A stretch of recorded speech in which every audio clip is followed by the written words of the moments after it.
Hello everyone, this is Priya Sharma और आज हम लोग करेंगे एसिड्स, बेसेस एंड सॉल्ट्स। ठीक है, तो यार सबसे पहला क्या इंपॉर्टेंट पॉइंट है, difference between acids and bases.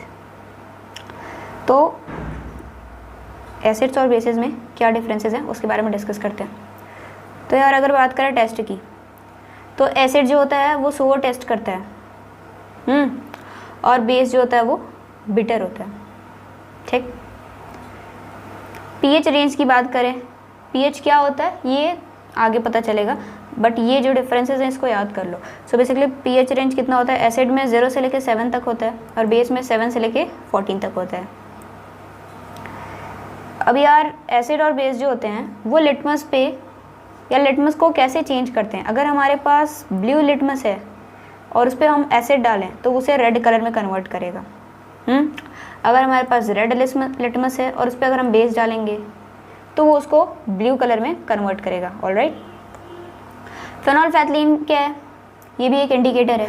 बात करते हैं यार एसिड में, अगर इसमें एसिड डालोगे तो ये कलरलेस देता है और अगर बेस डालते हो तो ये पिंक कलर देता है। मिथाइल ऑरेंज क्या करता है, तो मिथाइल ऑरेंज एसिड के साथ रेड कलर, बेस के साथ येलो कलर।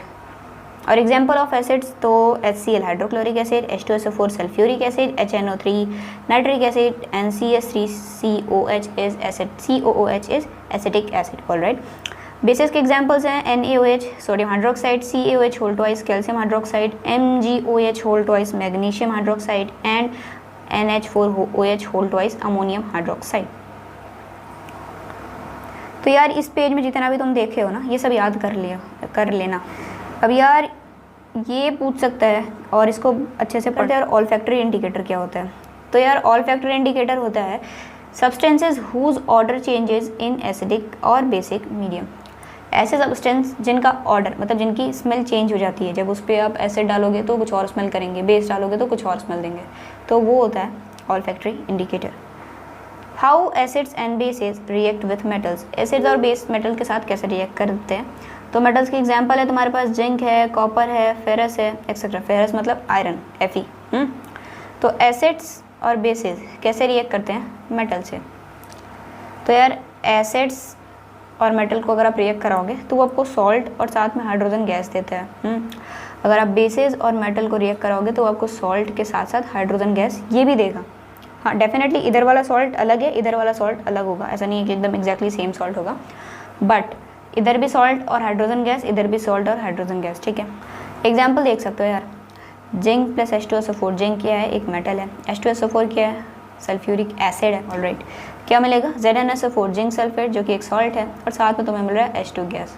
परफेक्ट, यहाँ पे एग्जाम्पल आप देख सकते हो 2NaOH, हमने क्या लिया है बेस लिया, साथ में हमने मेटल से रिएक्ट करा है जिंक से, हमें क्या मिला Na2ZnO2 सोडियम जिंकेट और साथ में हाइड्रोजन गैस। सोडियम जिंकेट एक क्या है, what is it, it is a salt. Alright, number 3 पे है प्रॉपर्टीज ऑफ H2 गैस। अच्छा, तो ये प्रॉपर्टीज लिखने का मेरा ये सीन था ना कि अगर ऑप्शन में आए कि मान लो या कोई पूछता है कि यहाँ से हाइड्रोजन गैस निकल रहा है इस रिएक्शन से, तो उसको कैसे पता करोगे। तो H2 gas Burns with pop sound, मतलब देखो ये एक्सपेरिमेंट देखो, यहाँ पे क्या हुआ है, यहाँ से ये हाइड्रोजन गैस निकल रहा है, ये गोला गोला क्या है हाइड्रोजन गैस ही तो है। तो ये जो निकल रहा है, अब इसको हमने ये कैंडल लिया और कैंडल से हमने क्या किया, इसको कैंडल जल रही थी उसको पास में लाया। तो ये क्या हुआ, अब कैंडल यहाँ पे मैंने लिखा है ना कि H2 gas Burns with pop sound, जब यहाँ से हाइड्रोजन निकल रहा है और अगर आप उसको कैंडल से जलाओगे तो वो पॉप साउंड निकलेगा। तो burning of hydrogen gas with a pop sound, अगर ऐसा कुछ हो रहा है तो आप बोलोगे हाँ जी इसमें हाइड्रोजन गैस रिलीज हो रही है। Perfect, okay, so then we have our 4th point, that how do metal carbonates and metal hydrogen carbonate react with acids। कैसे मेटल कार्बोनेट और मेटल हाइड्रोजन कार्बोनेट एसिड्स के साथ रिएक्ट करते हैं। ठीक है, एसिड्स के साथ कैसे रिएक्ट करते हैं metal carbonate and metal hydrogen carbonate. तो उससे पहले कुछ इंपॉर्टेंट कंपाउंड है जिसके नाम अगर आप याद कर लोगे तो बड़ा मेहरबानी होगा। तो यार ये थोड़ा सा दिक्कत हो गया, NaHCO3 या so first one is lime water, जिसको आप बोलते हो CaOH whole twice, calcium hydroxide, ठीक है।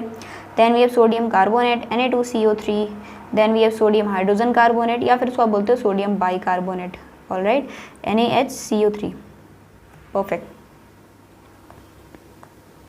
इसके बाद यार ये जो है टॉपिक उसके बारे में पढ़ते हैं कि how do metal carbonates and metal hydrogen carbonate react with acids, कैसे वो एसिड्स के साथ रिएक्ट करते हैं, ठीक है। तो यार देखो, सोडियम एक मेटल होता है, तो मेटल कार्बोनेट को अगर हमने एसिड से रिएक्ट कराया तो हमें 2NaCl सॉल्ट मिला। क्या हुआ यहाँ पे देखना, इसका Na, इसका Cl, यहाँ पे आके सॉल्ट बना दिए NaCl, और ये H जो था यहाँ से ऑक्सीजन लेके क्या बना दिया, वाटर बना दिया।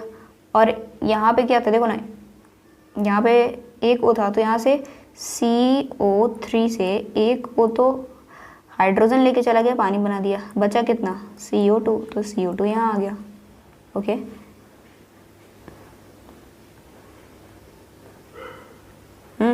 ऑलराइट, तो बस उसके बाद ये तो था कैसे मेटल कार्बोनेट रिएक्ट करता है। अब हमारे पास होगा कैसे मेटल हाइड्रोजन कार्बोनेट रिएक्ट करता है एसिड के साथ। तो मेटल हाइड्रोजन कार्बोनेट मतलब सोडियम हाइड्रोजन कार्बोनेट रिएक्ट किया है HCl के साथ, वो क्या दिया हमें NaCl, सोडियम क्लोराइड, और साथ में पानी और कार्बन डाइऑक्साइड गैस।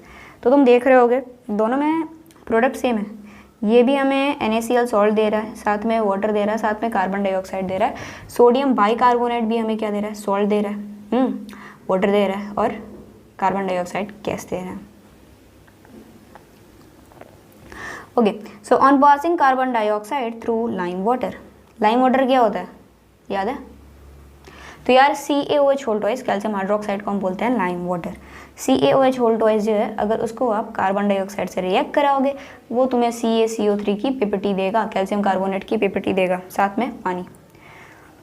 तो यहाँ पे ये था कि ये रहा जी। सो लाइम वाटर टर्न्स मिल्की, ये जो लाइम वाटर है CaOH होल ट्वाइस, इसको जब तुम कार्बन डाइऑक्साइड से रिएक्ट कराओगे CO2 से, तो ये इसे क्या करेगा, टर्न्स मिल्की, मतलब ये कैल्शियम कार्बोनेट पीपीटी बना लेगा, जिसकी वजह से ये इट टर्न्स मिल्की, ठीक है। लेकिन अब अगर आप एक्सेस ऑफ कार्बन डाइऑक्साइड दोगे तो क्या होगा, on passing excess of carbon dioxide what will happen. So calcium carbonate जो यहाँ से मिला था, इसको रिएक्ट करा दोगे वाटर, ताकि एक्वस फॉर्म में आ सके,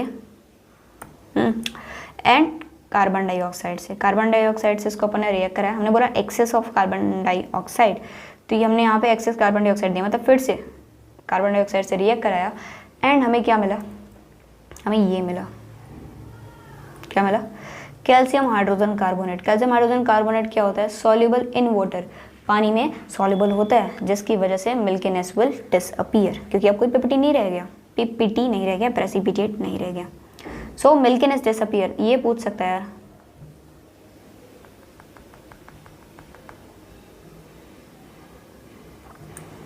अब यार आता है नेक्स्ट टॉपिक पे, प्रॉपर्टीज ऑफ कार्बन डाइऑक्साइड, मतलब कैसे पता चलेगा कि कार्बन डाइऑक्साइड ही निकला है या नहीं निकला है। तो बात करते हैं, सबसे पहला प्रॉपर्टी क्या है कि टर्न्स लाइम वाटर मिल्की।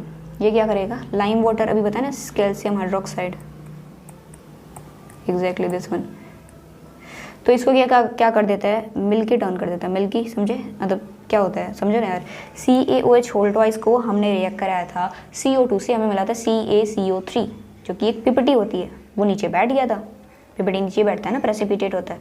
तो उसने क्या करा था, जो आपका लाइम वाटर था CaOH होल ट्वाइस, उसको मिल्की, उसका जो कलर था मिल्की, मतलब कुछ सफ़ेद बोल सकते हो, वैसा हो गया था। देन वी हैव दूसरा चीज़ पॉइंट कि यार प्रोड्यूस एफरवेसेंस, बुदबुदाहट, इसको बोलते हैं एफरवेसेंस, मतलब होता है बुदबुदाहट। तो ये एफरवेसेंस क्रिएट करता है एंड एक्सटिंग्विश फायर, ओके, आग लगाने के लिए। अरे वो सास बहू वाली आग की बात नहीं हो रही है। अगर मान लो आग जल रहा है और उसमें हम लोग बोलते हैं ना फायर एक्सटिंग्विशर होता है, ऐसे मस्त ला के फायर कर देते हैं। ये मान लो आग जल रही है, हमने यहाँ पे फायर करा, तो अगर यहाँ पे CO2 को डाल रहे हैं ना, ये देखो CO2 डाल रहे हैं, ये सारा को CO2 डाल जा रहा है, तो CO2 जो आएगा उसकी वजह से ये जो फायर यहाँ जल रहा था वो एक्सटिंग्विश हो जाएगा, वो बूझ जाएगा। ये देखो बुझ, एक मिनट, ये देखो फायर बुझ गया। मेटल कार्बोनेट और मेटल हाइड्रोजन कार्बोनेट के साथ अगर हम एसिड को रिएक्ट करें, एसिड मतलब HCl4HNO3, तो क्या होगा, you will get salt plus CO2 plus water, ठीक है। नमक के साथ साथ कार्बन डाइऑक्साइड के साथ पानी मिलेगा। तो ये यार पता होना चाहिए। अब ऐसा कुछ नहीं है कि अब इसको अब कोई समझाएगा आपको, ये चीज़ आपके दिमाग में होनी चाहिए। पूछ सकता है क्वेश्चन एमसीक्यू में कि metal carbonate plus acid gives you what. अब ऑप्शन में दे देगा, मान लो दे दिया option A salt, option first है सॉल्ट, सेकंड है कार्बन डाइऑक्साइड, थर्ड है वाटर और फोर्थ ऑप्शन है ऑल ऑफ दीज। तो तुम्हारा आंसर क्या करेक्ट होगा? फोर्थ वाला, ऑल ऑफ दीज, क्योंकि सॉल्ट भी मिल रहा है, कार्बन डाइऑक्साइड भी मिल रहा है और पानी भी मिल रहा है। Yes, okay. Then we have how do acids and bases react. Acids और बेसिस कैसे रिएक्ट करते हैं, ठीक है। ये तुम्हारा base NaOH sodium hydroxide, then we have HCl hydrochloric acid, ये रिएक्ट करेंगे, ये Na और Cl निकल जाएगा और ये H और OH निकल जाएगा। तो हमें पता है यार सॉल्ट मिलता है, साथ साथ हमें पानी भी मिलता है। तो यहाँ पे आप देख सकते हो acid plus basis gives salt plus water. और हाँ जी, जब एसिड और बेस आपस में रिएक्ट करते हैं और हमें सॉल्ट और वाटर मिलता है, उसे हम कहते हैं न्यूट्रलाइजेशन रिएक्शन। परफेक्ट, बिल्कुल परफेक्ट।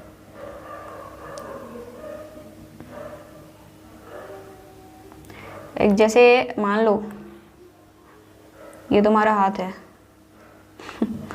यहाँ पे तुमको चींटी काट ली है, ठीक, चींटी तुमको काट ली है और काटने के बाद वो एसिड इंजेक्ट करेगी तुम्हारी बॉडी में, ठीक। तो अभी तुम्हें जलन सी होगी, तो तुम क्या कर सकते हो, इसके ऊपर बेस रगड़ सकते हो। ऐसा भी कुछ ऐसा कुछ जिसके अंदर बेस हो, जैसे हम साबुन में बेस होता है, तो उसको तुम यहाँ अगर रब करोगे तो तुम्हारी ये जो हाथ में जो जलन हो रहा है वो ख़त्म हो सकता है। क्यों, ऐसा क्यों होगा? क्योंकि जो चींटी जी थी उन्होंने क्या इंजेक्ट किया आपके बॉडी में, चींटी जी ने आपके बॉडी में एसिड इंजेक्ट किया, आपने उसको बेस से रिएक्ट कराया, when you got salt plus water, neutralise. Then we have reaction of metallic oxides with acids. Metallic oxides जो होते हैं, मेटल के ऑक्साइड्स एसिड के साथ कैसे रिएक्ट करते हैं? तो यार मेटल ऑक्साइड प्लस एसिड हमें देते हैं सॉल्ट प्लस वाटर, ठीक है। पता होना चाहिए कि अगर किसी भी मेटल ऑक्साइड को तुम एसिड के साथ रिएक्ट करोगे वो तुम्हें सॉल्ट और वाटर देगा। अब देखो यार मेटल ऑक्साइड कौन सा है? CO, कॉपर ऑक्साइड, इसके साथ रिएक्ट करो एसिड HCl, क्या मिलेगा? CuCl2, ठीक है। कॉपर क्लोराइड जो कि एक सॉल्ट है और है वाटर, पानी, ये सॉल्ट मिला, ये पानी मिला, ये मेटल ऑक्साइड था, ये एसिड था, ठीक। अब ध्यान से सुनो यार, ये मेटल ऑक्साइड के क्या रिप्रेजेंट करें, कैसे लग रहे हैं तुम्हें? तुम बोलोगे यार ये सॉल्ट मिला, चलो ठीक है, यहाँ वाटर हो गया, यहाँ एसिड हो गया। अगर ये मुझे चाहिए कि सॉल्ट और वाटर मिले, एसिड से कुछ तो रिएक्ट कर रहा है, तो वो कुछ तो क्या होगा? वो कुछ तो बेस होगा। तो इसलिए हम बोलते हैं कि जो कॉपर ऑक्साइड होता है या जो मेटल्स के जो ऑक्साइड होते हैं, जो मेटल्स के जो ऑक्साइड होते हैं वो जनरली बेसिक होते हैं। तो आप देख सकते हो, so metal oxides behaves as base and non metal oxides behaves as acid. जो नॉन मेटल्स के ऑक्साइड होते हैं वो एसिड की तरह बिहेव करते हैं। Perfect, okay. Then we have what do all acids and bases have in common. क्या उनमें कॉमन होता है? तो सबसे पहला चीज़, all acids releases H2 gas on reacting with metal. जब एसिड जो हैं वो तुम्हारे मेटल के साथ रिएक्ट करते हैं तो वो तुम्हें क्या देते हैं बताओ? वो तुम्हें देते हैं H2 गैस। तो ये कंपलसरी, मतलब वो हाइड्रोजन गैस देते ही देते हैं, है ना। तो अगर वो हाइड्रोजन गैस दे रहे हैं, इसका मतलब ये पहली चीज़ उनमें क्या है, कॉमन है। दूसरा क्या कॉमन होता है कि अगर आप एसिड को वाटर में डालोगे तो वहाँ से तुम्हें H+ आयन मिलता है, हाइड्रोनियम आयन जिसे बोलते हो। ओके, कैटायन होता है ये। अब यार ये देख सकते हो HCl है, HCl को पानी में डालोगे क्या मिलेगा? H+ एंड Cl-, तोड़ने पे HNO3 है, उसको तोड़ा H+ तोड़ा HNO3, H2SO4 है, तोड़ा H+, तोड़ा SO4-2। परफेक्ट, ये तरीका मतलब ये ऐसे कुछ तो ये टूटता है, तो पता होना चाहिए। एक कैटायन में टूटेगा, एक अनायन में टूटेगा। ऑलराइट।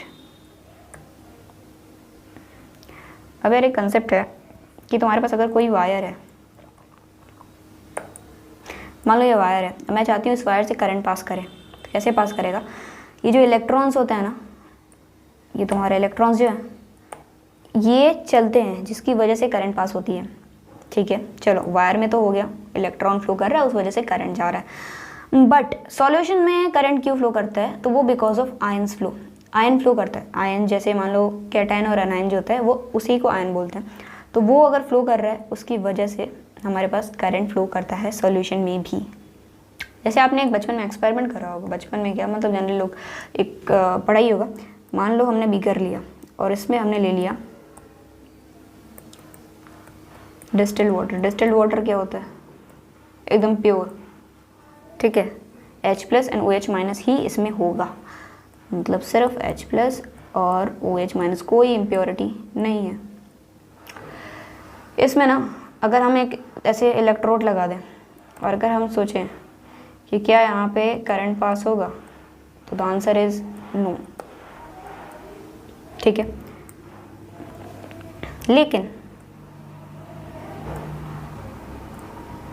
लेकिन अगर तुम इसमें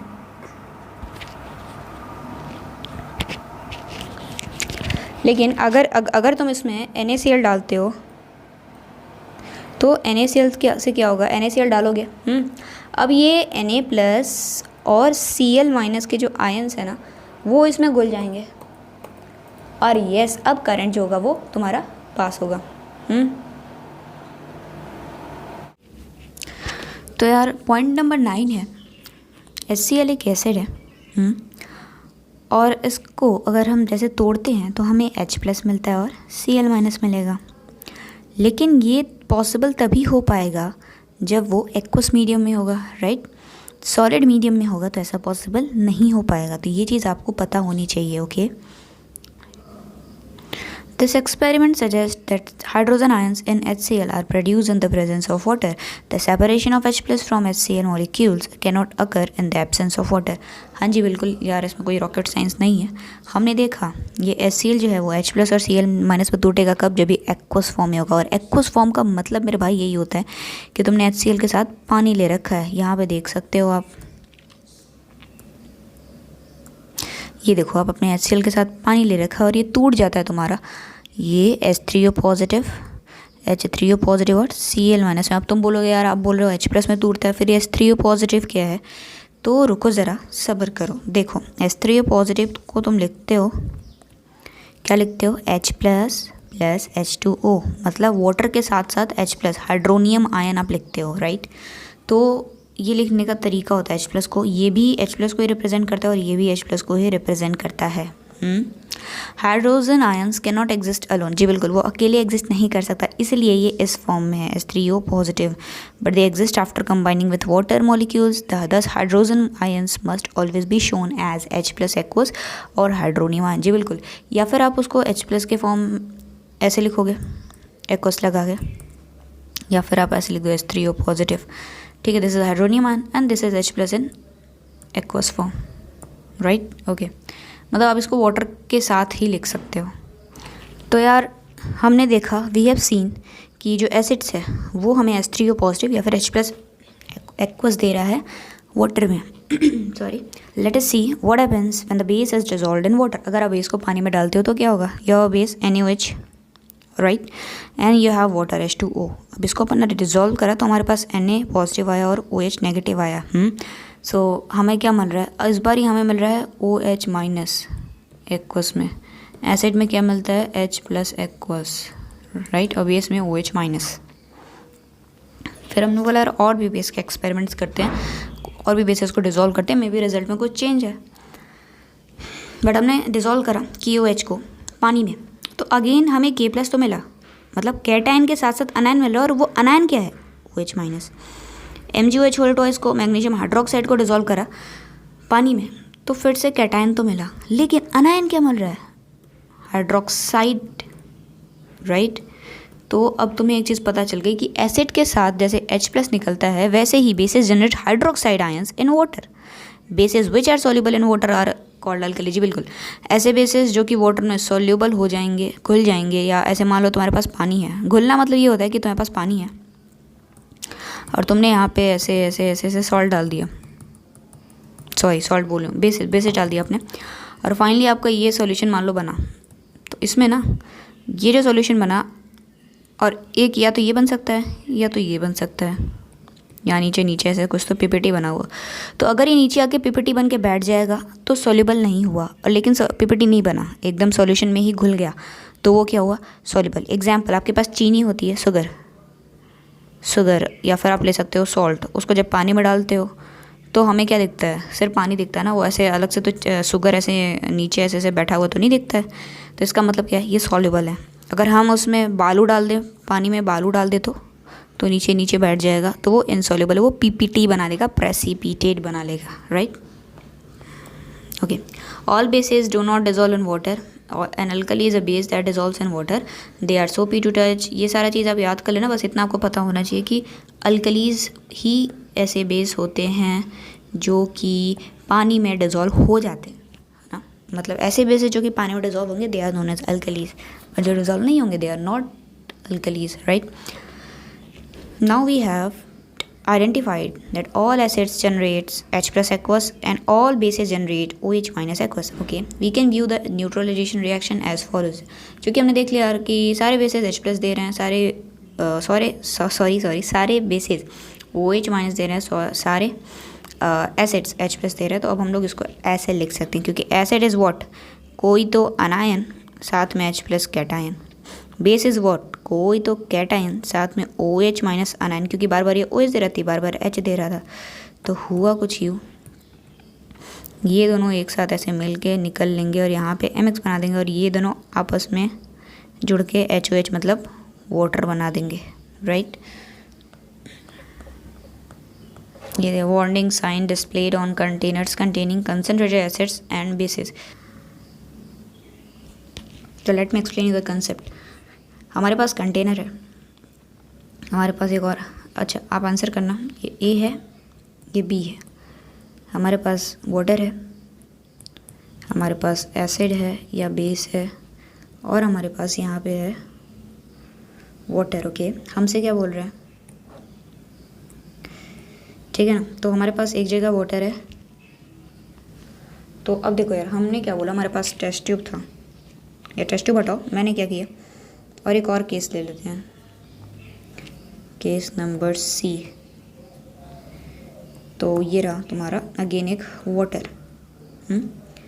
हमने क्या करा, बूंद बूंद बूंद बूंद बूंद बूंद बूंद बूंद बूंद बूंद बूंद ऐसे ऐसे ऐसे ऐसे ऐसे इसमें डाल रहे हैं वाटर में। यहाँ पे क्या था, यहाँ पे मैंने वाटर डाल दिया, और यहाँ पे मैंने ऐसे उठा के एसिड भर दिया, मतलब पूरा उठाया और उसको इसी में खटाक से डाल दिया ढेर सारा।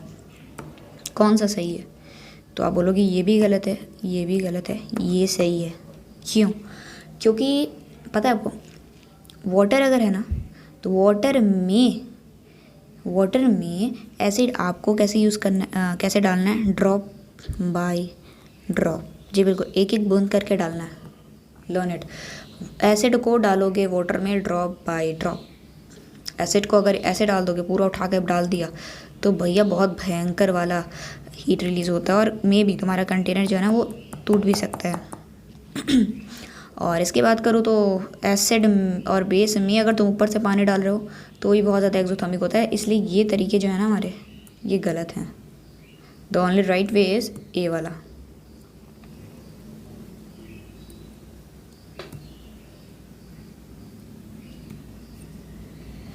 वही इसमें कहा गया है कि the process of dissolving an acid और base in water is highly exothermic one, वो बहुत ज़्यादा एक्सोथर्मिक होता है, बहुत ज़्यादा हीट रिलीज करता है।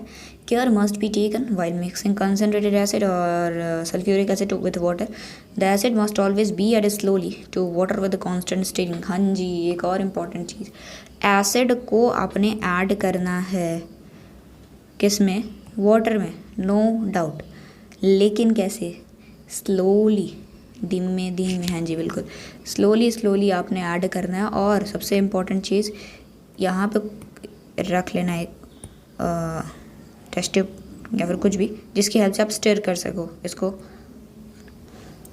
If water is added to a concentrated acid, the heat generated may cause the mixture to splash out and exactly. अगर आपने एसिड में वाटर डाला होता, एसिड है उसमें वाटर डाला होता, तो यहाँ बोला ना कि जो हीट जनरेट होता है वो इतना ज़्यादा होता है तो कि वो splash out and cause Burns, मतलब वो बेसिकली टूट जाता है, ये कंटेनर है ना, ये टूट जाता और फिर जाहिर सी बात है हाथ पे लग जाती, हाथ जल जाते। The glass container may also break,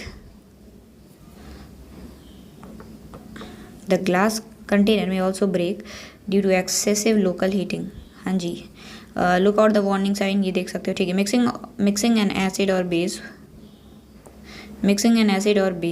with water results in decrease in the concentration of ions S3O positive OH minus per unit volume. Such a process is called dilution. अभी डाइल्यूशन किस खेत की मूली है? तुम्हारे पास कंटेनर है, मान लो, तुमने समझने के लिए बता रही हूँ, छोड़ो, तुमने एक टेस्ट ट्यूब एसिड इसमें डाल दिया। अब ये एक टेस्ट ट्यूब मान लो इतना आया, फिर तुमने क्या डिसाइड करा कि नहीं, अब मैं इसमें 2 टेस्ट ट्यूब पानी डालूंगी। क्या मेरे पास ये मान लो या तो ये एसिड था या तो ये बेस था, इसमें मैंने इन दोनों को इधर डाल दिया, तो अब ये क्या हुआ, ऐसे ऐसे इतना ज़्यादा हो गया। और ये जो तुम्हारा एसिड है ये भी सब ऐसे ऐसे मिक्स हो गया होगा। तो हुआ क्या कि अब इसमें क्या हुआ कि जो वाटर था वो बढ़ चुका है, समझ रहे हो? तो पर यूनिट वॉल्यूम जो तुम्हारा H+ या OH- मिलेगा वो कम हो चुका होगा, और उसी प्रोसेस को हम कहते हैं डाइल्यूशन, राइट। अगर आते हैं pH स्केल पे, ये पैरा पढ़ लियो, लेट मी एक्सप्लेन यू। इसने बोला है कि जो pH का जो P है इसका ये पोटेंज से लिया गया है, इसके जर्मन में मीनिंग होती है पावर, ओके।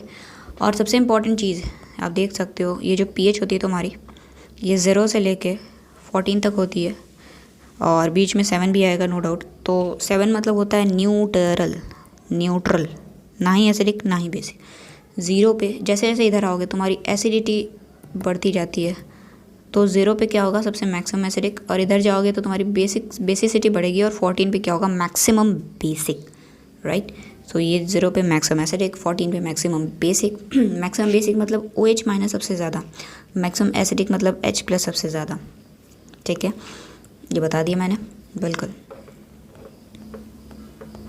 ये याद कर सकते हो, बट याद जैसे ये वाला इम्पॉर्टेंट है कि प्योर वाटर जो होता है या तो जो ब्लड होती है उसकी 7.4 pH होती है, और जैसे सोडियम हाइड्रोक्साइड एक स्ट्रॉन्ग बेस है तो इसका 14 होता है, समझ रहे हो। मिल्क ऑफ मैग्नीशिया का 10 होता है। तो अभी तुम्हें इतना पता होना चाहिए कि गैस्ट्रिक जूस क्या है, एक एसिड है, तो इसका 0 से लेके 7 के बीच में ही आएगा। अगर ये भी पता रहेगा तो भी तुम MCQs में कुछ तो जुगाड़ करके काम निकाल सकते हो। लेमन जूस क्या है, जाहिर सी बात है, लेमन में क्या रहता है, सिट्रिक एसिड, राइट। तो ये भी 0 से लेकर 7 के बीच में ही आ जाएगा। मिल्क ऑफ मैग्नीशिया क्या होता है, बेस होता है, तो ये 7 से 14 के बीच में आ जाएगा। तो ऐसे तुम कर सकते हो।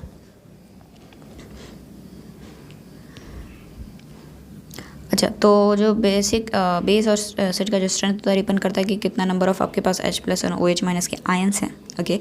If we take hydrochloric acid and the acetic acid of the same concentration say 1 molar, then these produce different amounts of. जी बिल्कुल, सुनो ध्यान से। हम बोलते हैं HCl एक स्ट्रॉन्ग एसिड है, और हम बोलते हैं एसिटिक वीक एसिड। ऐसा क्यों बोलते हैं यार, सपने में आया था। जब इसको आप तो HCl का जब आप 1 मोलर लेते हो, और CH3 एसिटिक एसिड का जब आप 1 मोलर लेते हो, तो क्या होगा ना, ये जो है ना, ये ज़्यादा H+ देगा हमारे सॉल्यूशन में, ये कम H+ देगा। तो जो ज़्यादा H+ देगा उसका pH क्या होगा, 7 से 0 की तरफ क्या होगा, ज़्यादा इधर होगा, ज़्यादा 0 के साइड होगा, 7 से दूर होगा, समझ रहे हो। और जो कम देगा उसका और इधर ही कहीं होगा, ओके। तो इसीलिए जो ज़्यादा H+ देता है वो ज़्यादा एसिडिक होता है। तो HCl ज़्यादा एसिडिक होता है CH3COH के कंपैरिजन में। तो वही ना कि 7 this produce different amounts of hydrogen ions acids that gives, जो कि ज़्यादा नंबर ऑफ H+ को देगा उनको अपन स्ट्रॉन्ग एसिड कहते हैं, एंड जो कम देता है उसको अपन वीक एसिड कहते हैं।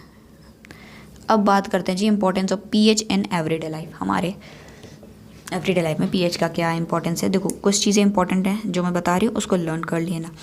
आवर बॉडी वर्क्स विद, हमारी बॉडी का pH रेंज क्या होता है जिसमें वो काम करता है, तो ये तुम्हें पता होना चाहिए, 7 से लेके 7.8। Learn it now.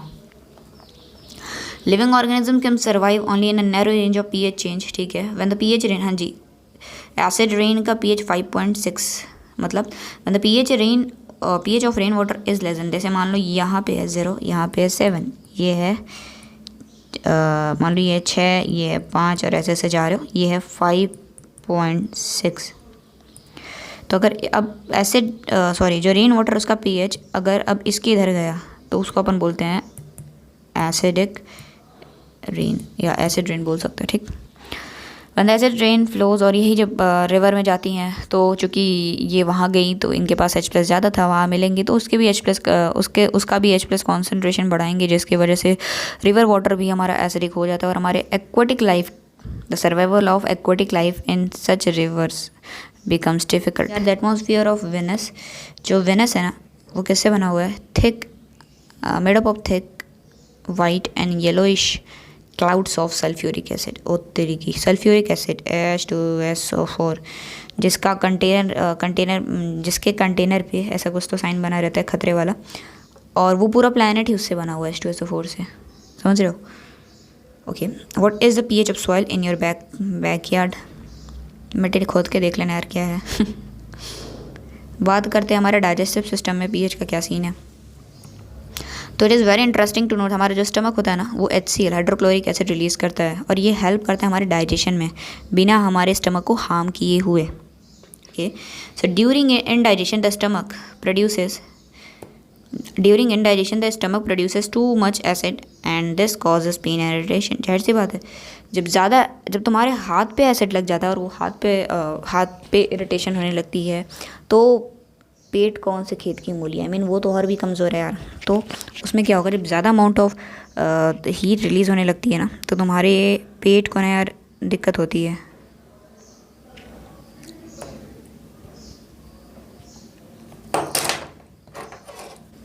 तो to get rid of this pain, इस पेन को ओवरकम करने के लिए हम क्या करते हैं, हम एंटासिड्स खाते हैं, समझ रहे हो?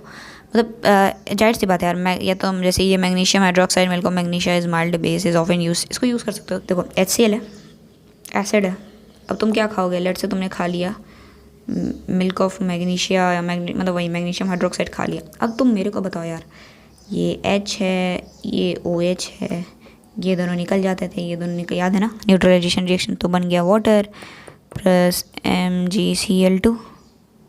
ये जो वाटर है और ये सॉल्ट बन गया, एसिड ख़त्म हो गया, अब तुम्हें दर्द नहीं होगा पेट में। PH change as the cause of tooth, देखिए है ना। तो जैसे तुम्हारा पीएच अगर 5.6 से कम होता है तो एसिडिक रेन हो जाता है, 5.5 से कम होगा तो वो टूथ डीके हो जाता है, मतलब टूथ डीके स्टार्ट हो जाता है। जो हमारा टूथ एनेमल है वो सबसे पूरे बॉडी का सबसे हार्डेस्ट सब्सटेंस से बना हुआ है जिसका नाम है calcium hydroxyapatite. Okay, a crystalline form of calcium phosphate. Calcium phosphate का क्रिस्टलाइन फॉर्म होता है, ये सबसे ज़्यादा हार्डेस्ट सब्सटेंस होता है, ये पूछ सकता है आपके MCQ में। ओके, और यार ये डिज़ोल्व नहीं होता पानी में, ये कोरोड हो जाता है, समझ रहे हो? ये डिज़ोल्व नहीं होता है, इट गेट कोरोडेड जब हमारे माउथ का pH 5.5 से कम होता है। Bacteria present in the mouth produce acids by degradation of sugar and food particles remaining in the mouth of rating the best way to prevent this to clean the mouth. Okay, ऐसा होता क्यों है? क्योंकि मान लो अपने प्रचार देखा होगा, तुमने कल पालक की सब्ज़ी खाई, तो ऐसे इसलिए क्योंकि उनके दांत में कुछ तो ऐसे बच गया था। अब ये जो बच गया, ठीक, ये जो बचा ना, अब वहाँ पे जो बैक्टीरियाज होते हैं तो वो बैक्टीरिया जो होगा, अब इसको ऐसे ऐसे ऐसे इसको बैक्टीरिया खाएंगे और उस वजह से वो एसिड्स रिलीज़ करते हैं, जिस वजह से माउथ का pH जो होता है वो 5.5 से कम हो जाता है, 5.5 से कम हो जाता है, ठीक है ना। Nature provides neutralization options. अब यार ये क्या है? तो एक होती है nettle is a herbaceous plant which grows in the wild, जो कि जंगल में ग्रो करती है। Its leaves have stinging hair. इसमें क्या होता है, ऐसे ये जो हेयर है इसको अगर कोई टच कर देता है तो उसके अंदर एसिड इंजेक्ट हो जाती है और उसको बहुत भयंकर सा इरिटेशन होता है, पेन होता है। तो उसको वो ऐसा ना हो इसलिए उसके बगल में एक डॉग प्लांट होता है जो कि उसके बगल में ही लाइक ग्रो हुआ रहता है नेटल के। तो उसकी पत्ती अगर आप लेके जहाँ पे लगा है ना वहाँ पे अगर आप ऐसे रब कर लोगे तो वो जो पेन है, इरिटेशन है, वो ख़त्म हो जाएगा। सब नेचुरली ऑकरिंग एसिड्स, ये तुम्हें पता होना चाहिए कि जो विनेगर होता है उसमें एसिडिक एसिड होती है, ऑरेंज में सिट्रिक, टैमरिंड में टहटरी, टोमेटो में ऑक्जेलिक, सोर मिल्क मतलब कर्ड में, दही में लैक्टिक एसिड, लेमन में सिट्रिक एसिड, एंड स्टिंग में methanoic acid and nettle sting में मेथेनोइक एसिड। ये चीज़ याद कर लो, काम की चीज़ है। अब आते हैं सॉल्ट्स पे। PH of strong acid and strong base is a neutral salt, मतलब उसका pH 7 रहेगा। लेकिन अगर तुमने स्ट्रॉन्ग एसिड लिया और वीक बेस लिया है तो जाहिर सी बात है, अगर स्ट्रॉन्ग एसिड मतलब H+ ज़्यादा और वीक बेस मतलब OH- कम, तो फाइनली बनेगा क्या? वाटर तो बनेगा, ठीक है, लेकिन तुम्हारे पास H+ भी बचा रहेगा। क्यों भैया? क्योंकि स्ट्रॉन्ग एसिड था, ज़्यादा H+ रिलीज़ करेगा, समझ रहे हो? तो ये जितना मतलब मान लो मेरे पास, इसका मतलब ये है कि मेरे पास 10 H+ आया और वीक बेस मतलब मेरे पास 5 OH- आया, तो मेरे पास क्या बनेगा? मेरे पास ये बनेगा कि मेरे पास 5 तो पानी बन जाएगा, लेकिन 5 तो H+ तो बचा रह जाएगा ना यार। तो ओवरऑल क्या हुआ? जो मिला वो ओवरऑल तो एसिडिक ही मिला, तो जो सॉल्ट मिला वो ओवरऑल क्या होगा? एसिडिक होगा। ये आप देख सकते हो कि यार एसिडिक, और यही यहाँ पे वीक एसिड था, स्ट्रॉन्ग बेस तो OH- ज़्यादा, तो फाइनल हमें बेसिक मिलेगा। गांधी जी का दांडी मार्च मूवमेंट था, जिसमें कि उनका इम्पोर्टेंट सिंबल NaCl था, ये पता होना चाहिए बस। अब यार नेक्स्ट है डिफरेंट इम्पॉर्टेंट कंपाउंड्स। जैसे तुम्हारा NaCl होता है, सोडियम हाइड्रोक्साइड होता है, ब्लीचिंग पाउडर होता है, बेकिंग सोडा है, उसके बाद वॉशिंग सोडा है, फिर तुम्हारे पास क्या है भैया, प्लास्टर ऑफ पेरिस है, जिप्सम होगा, जिप्सम है, प्लास्टर ऑफ पेरिस, ये सारी चीज़ें हैं। तो ये जितने भी हैं ना, इनके फार्मूलाज मैंने यहाँ लिख दिए हैं। और तो यार ये मैंने यहाँ पे सारे जितने भी मतलब ये कंपाउंड्स थे, इम्पॉर्टेंट कंपाउंड्स, वो और उनका सॉरी उनका नाम यहाँ लिखे हैं, कॉमन नेम या जो भी है। तो NaCl है, इसको अपन कॉमन सॉल्ट बोलते हैं, सोडियम क्लोराइड NaCl। NaOH है सोडियम हाइड्रोक्साइड, तो इस तरह है CaOCl2। तो ये सब पढ़ लेना, पढ़ के याद कर लेना, ये सब पूछेगा डेफिनेट, जाहिर सी बात है पूछ सकता है, नो डाउट। और जिप्सम तुम्हारा क्या होता है? CaSO4.2H2O, right.